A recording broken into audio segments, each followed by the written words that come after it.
해마다 성탄절이 되면 저마다의 소원을 엽서에 적어 트리에 걸곤 하죠. 벨기에에선 크리스마스의 기적을 꿈꾸며 친가족을 찾는 입양동포가 있습니다. 전 세계 한인들의 다양한 삶을 소개하는 글로벌 코리안. 이번 시간은 뿌리 찾기에 간절한 마음을 담아 영상 편지를 보낸 입양동포 사연입니다. 안녕하세요. Voilà, je m'appelle Maryse. Je suis d'origine coréenne. J'ai été adoptée en Belgique. J'ai été adoptée à l'âge de 5 ans et demi.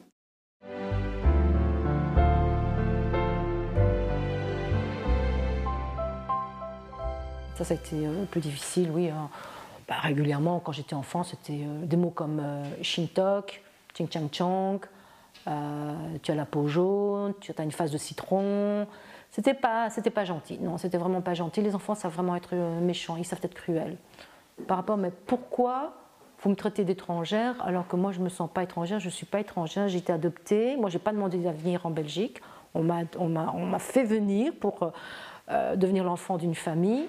Déjà, mon enfance n'a pas été très riche, clairement, mes parents adoptifs ont eu de grosses difficultés de santé et financières. Et donc j'ai même dû arrêter l'école à l'âge de 16 ans pour aller travailler. Donc j'ai quitté mes parents, et j'ai vécu ma propre vie, j'ai repris des études.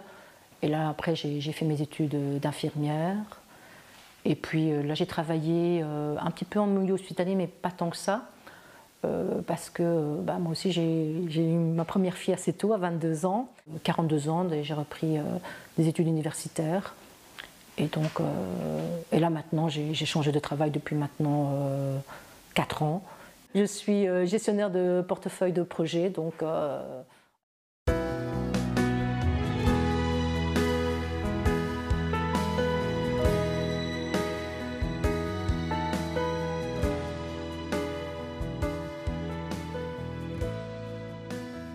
Oui, ok, je suis d'origine coréenne, mais non, je ne parle pas le coréen. Ben non, parce que tout simplement, à un moment donné, on est totalement coupé de ses racines, de sa famille, et il n'y a plus rien qui nous renvoie à la Corée, à part juste des propos racistes, c'est tout. Mais ce qui nous raccrochait à la Corée, il n'y a plus rien, et donc il y a ce vide pendant des années, où finalement on s'est totalement éloigné de la Corée. Il y a maintenant ce cheminement qu'on refait de retrouver un petit peu cette histoire. Et ici, en fait, j'ai franchi le pas, vraiment franchi le pas cette année en février, où j'ai été en fait à une petite fête organisée pour Soleal, au restaurant à Bruxelles, et j'ai découvert vraiment les gens qui travaillaient pour CAB.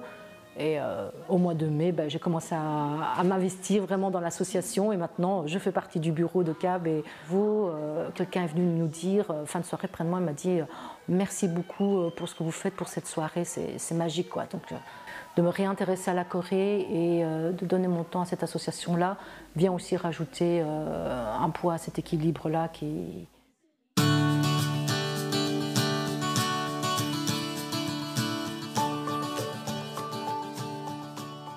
Non, je ne sais absolument rien de ma famille d'origine, puisque dans mes dossiers, donc mon papa était très conservateur, et donc maintenant je sais que j'ai été abandonnée à l'âge de 2 mois, donc à Pisan, que là on m'a retrouvée, on m'a mis dans un hôpital parce qu'apparemment j'étais pas un bébé en super bonne santé. Ils m'ont gardée pendant 2 mois, et puis après j'ai été admise dans l'orphelinat qui s'appelait le Sowa Orphanage. Et là, j'ai probablement été élevée là jusqu'à 5 ans et demi. Donc les enfants qui sont dans une salle, qui dorment, qui roulent ensuite leur matelas, qui le mettent dans une armoire, et puis cette pièce devant la salle de jeu, ça c'est un souvenir que j'ai toujours en moi. Et donc ça, je me dis, il y a quand même quelque chose. Et alors, autre chose, c'est le goût du kimchi. La première fois que j'ai mangé du kimchi, donc c'était il n'y a pas si longtemps que ça, c'était peut-être une dizaine, quinzaine d'années. Ce goût, je me suis dit, mais je connais ce goût, j'ai adoré tout de suite. Et ça me laissait plus un pèlerinage en fait, ce serait plutôt ça. Si je vais en Corée, bien sûr, mettre les pieds pour la première fois en Corée depuis mes 5 ans et demi, mais c'est surtout pour essayer de retrouver des souvenirs et reparcourir un peu ce chemin, mais à l'envers.